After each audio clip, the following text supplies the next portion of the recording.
We don't yet know if 11th edition will finally see a refresh of the 15-year-old Grey Knight plastic kits. So in the meantime, let's once again break out the Saturnine range and build ourselves a Grey Knight Grandmaster. You may already be aware of my previous Dread Knight kitbash using the Saturnine Dreadnought, and I'll be following that similar design here by using the Saturnine Terminator armor instead, specifically the Praetor kit. My first change to this kit came when I was building the legs. The greaves of the Praetor are a little too ornate for what I wanted to achieve with this build, so rather than painstakingly shave those details away, I instead grabbed myself the same armor piece from the regular Saturnine Terminators, and to my surprise they fit perfectly, although I shouldn't be shocked because the designers of the Horus Heresy range are well known for these sorts of helpful little details. With the plainer looking shin piece attached, I continue to assemble the individual sections of the legs, but I didn't glue them together just yet. Instead, I opted to remove the small pegs on the knee joint. These are just there to provide a simpler way of assembling the model, but do lock things into a fixed pose. By removing these, I opened up the ball joint and sockets for a much wider range of posability. With the legs built and put to one side for the time being, I next turned my attention to the chest. Unfortunately, there wasn't a featureless chest piece that I could borrow from a different kit, so I actually had to do a bit of work. This involved me carefully shaving away the chest detail without damaging the trim along the edges. Once most of the scroll work had been removed, I switched to some fine grit sandpaper to clean away the final few lumps and bumps. With the detail removed, I then followed the instructions to assemble the rest of the torso, while I also removed any pegs from the limb joints as required. With my leg sections and torso piece built, I was ready to finally start assembling, but before I could do anything, I first had to set up the base to ensure that I posed the Grandmaster base on the tactical rock.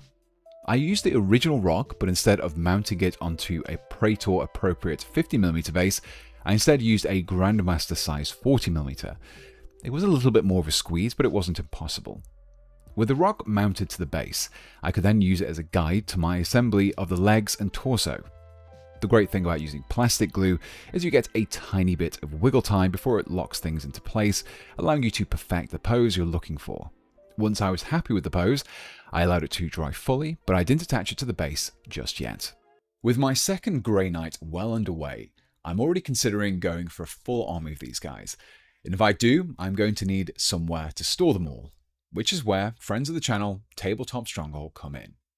Once again, they are the sponsors of this video, and I am here with their Mag Case 2.0, which is safely housing my Raptors, at least for the time being.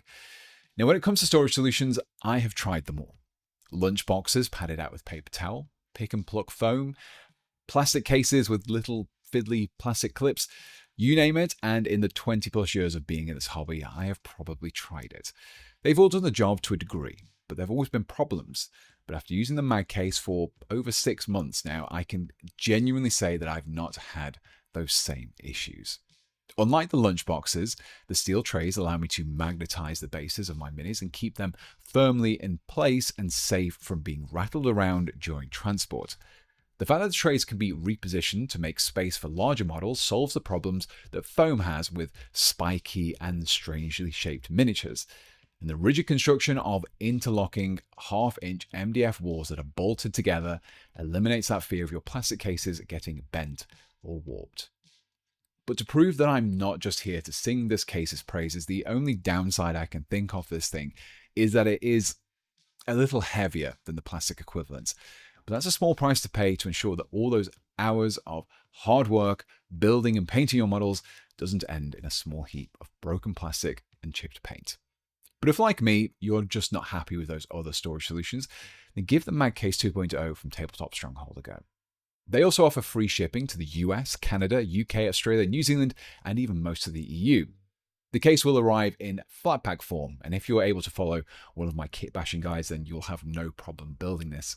I even managed to do it without the instructions, just to see how simple it was to build. Check them out for yourself by using my link in the comments and description below. Don't forget to use my code PETE25 to get a huge 25% off your order. So, let's get back to that Grandmaster. When it came to the arms, I decided to start off with the Grandmaster's ranged weapon, specifically this Psy Cannon that I took from the Grey Knight Terminators kit.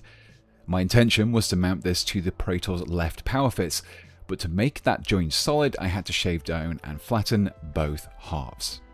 Once I was happy with the fit, I assembled the arms, removing those pegs again, and compared the sight cannon once more. I wasn't quite happy with how the offset mag looked though, so I removed it. After clipping away the sight cannon's magazine and smoothing down the contact point, I needed another mag to replace it. This replacement was carefully removed from a Grey Knight Terminator Stormbolter. The sight cannon was finally attached to the arm, followed by the new magazine, which I fixed beneath. But I wasn't done with the arm just yet. Like with my Dread Knight build, I wasn't planning on using the Saturnine shoulder pads. Instead, I'd be using some Grey Knight Terminator pads to help give me those Ordo Malleus design elements. However, in order to make it fit against the model, I first had to carefully clip away and then smooth flat the shoulder pads trim. With this done, the pad was glued over the top of the smaller Saturnine pad. For the right arm, I wanted to equip the Grandmaster with a force weapon, but the Termi arms holding them were far too small for the Saturnine armor. So I decided to repurpose the hammer-wielding hand from the Praetor kit. I first used my saw to carefully remove the hammer whilst retaining the handle. Similarly, the blade of a force sword was clipped away from its Terminator arm, and the connecting points of both were cleaned up to create a good, flat surface. But to ensure that the sword remains firmly affixed to the arm, I decided to first add a pin. After drilling a 1mm diameter hole into both the blade and the handle before supergluing a small length of steel wire in the blade and attaching it to the handle. With the sword blade firmly bonded to the hand, I liberated the pommel from the hammer and glued this to the newly minted sword. With this complete, I assembled the arm and repeated those same trim deletion steps from the shoulder pad previously, and with that, I had the basic frame of the model complete. Which brought me to the head. As you probably expected, I took this helmetless head from the GK Terminator kit and compared it against the Saturnine's neck. It didn't quite fit properly though, so I had to shave down the neck and rear of the head first. After a few comparisons and further tweaks, the head was glued to the torso along with the collar. My next task was to start adding more Grey Knight flair to the model, and the first of these came in the form of a loincloth. I started out with one that came with the Praetor kit, but I didn't use the small rondel that was intended to be used. Instead, I clipped away this tiny book from a GK shoulder pad and trimmed down the corners until it could fit into the center of the belt. There was a hole in the back though that may have still been visible once the book was attached, so I preempted this problem and filled in the gap with a bit of sprue glue. You've probably heard me talk about this before, but it's basically plastic glue with bits of sprue melted into it. The result is a thick, liquid plastic that, once applied, dries to form a solid plastic.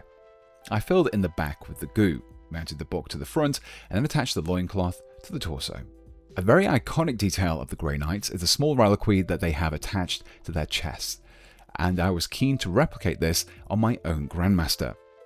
To do this, I grabbed a torso from, now say it with me kids, the Grey Knight Terminator's kit, and clipped it down carefully until I was left with that central component. I had to further trim and cut down after comparing it against the chest to ensure that it fit properly, and after this lengthy process, the reliquary was glued into place. This is then followed up with a tilt shield that I glued to the left side of the chest. For all those parchment-based details, I dipped into my very own Sorcerer's Spoils kit. This is chock full of stuff to adorn your marines with, such as these paper pennants that I glued liberally across the model. In addition to these, I also took this book from the same kit and attached this to the Grandmaster's waist. These Sorcerer's Spoils parts were complemented with various Grey Knight Purity seals and other details. But I wasn't done with the Sorcerer's Spoils just yet. In addition to those paper details, I also attached some of the candles found in the kit to the base, just to push that grimdark style even further. These would have been at a slight angle though, so I used some more sprue glue to compensate. And with that, I was ready to start the painting, and as I've already covered the steps I used in my Dread Knight video, I thought I would direct you towards that guide rather than repeating it verbatim here.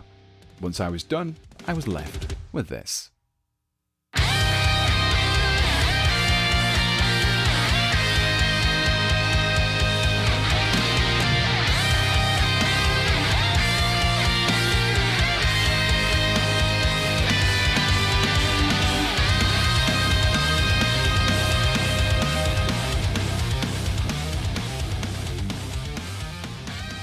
And here we have the completed Grandmaster in Terminator armor, or more specifically, Saturnine Terminator armor.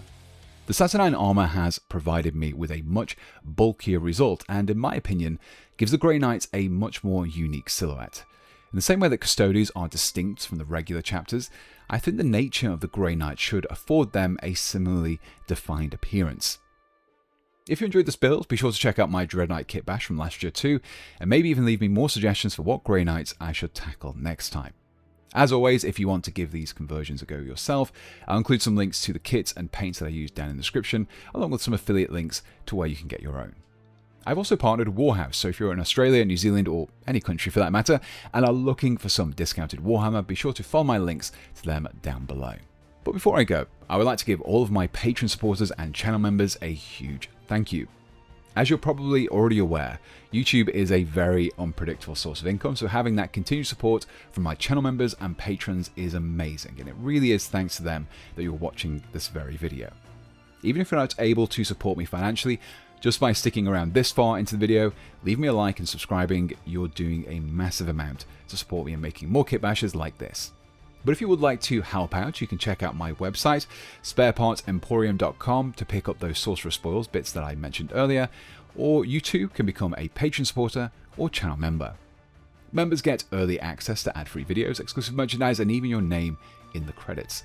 Simply follow my Patreon link below or hit the join button. Just like my top Patreon supporters did, who are Andrew Marston, Banyevrian, Berserker, Dakota Kaburi, Daniel Dowling, David Ernst, David Smith, Gang Lee, George Canzini Roberts, Little Templar, Matt's Mini Minute, No Name, Samuel Sepavida, Son of Sotar, Swedsman, Tim, and Zeth27. And my top channel members, who are Andrew Chell, Bon Johnson, Chris Toomey, Dante, Dave, Doug H, Guy Bizant, Jacob Goldsmith, John Gibbs, Kaiser Reich, Kaiser Waffle 11, Lariat111, Liminal Journey, Mark Taylor, Misa Pogon, Nerdington Paints, Omnitom, Patrick K, Philippoia, Rhino Shaughnessy, SO, TTS, Dark Arts, The Sire Acquired, and Whale Tussler.